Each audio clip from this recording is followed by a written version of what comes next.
Whatever you do, work heartily, as for the Lord and not for men, knowing that from the Lord you will receive the inheritance of your reward. You are serving the Lord Christ. It is Saturday, the 6th day of May, 2023, and it's time for the reading of our devotional thought for today. And I'm reading from the book, Truth for Life by Pastor Alistair Begg.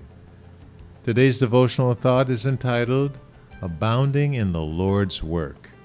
And the verses today, Colossians chapter 3, verses 23 and 24, which reads, Whatever you do, work heartily, as for the Lord and not for men, knowing that from the Lord you will receive the inheritance of your reward. You are serving the Lord Christ. That's Colossians chapter 3, verses 23 and 24. Alistair Begg writes, What's the most important part of your job? Whether you punch in at a factory, report to an office, labor in the field, or work at making a home, what's most significant about your work? If you're a Christian, then the answer is this, that you work heartily and for the Lord and not for man. Work is an inevitable part of life. It is something we were created to do. Genesis chapter 1, verse 28, as well as Genesis chapter 2, verse 15. But our view of our work is transformed, rescuing us both from idleness in it and idolatry of it, when we understand this truth, that we don't ultimately work for our bosses or bank accounts, we work for Jesus. It is Him we aim to honor above all else. When we understand this, then our every occupation is instilled with dignity, and we can abound in the work of the Lord in whatever we do. 1 Corinthians 15, verse 58. Raising children in the Lord's work. Selling paint is the Lord's work. Managing staff is the Lord's work. Realizing that we work for the Lord first and foremost can make a big difference every morning as we rise to our labor and every evening as we rest from them. Of course, it's easy to be discouraged in our work and frustrated by our work.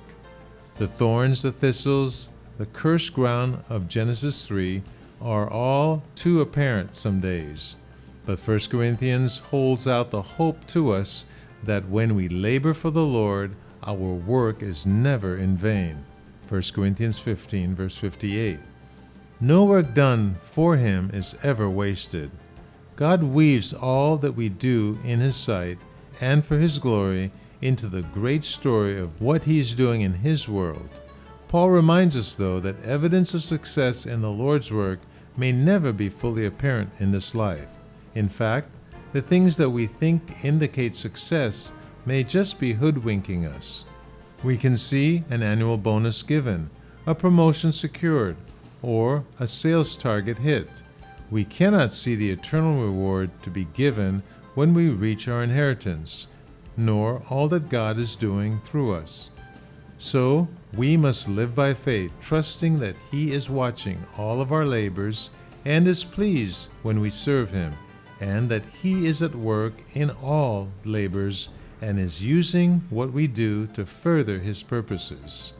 In whatever vocation God has called you to do presently, then make it your highest aim to honor Jesus in how you do your job.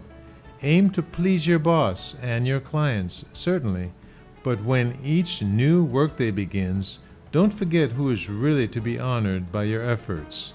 Labor by strength that God supplies, in order that in everything God may be glorified through Jesus Christ. 1 Peter chapter 4, verse 11.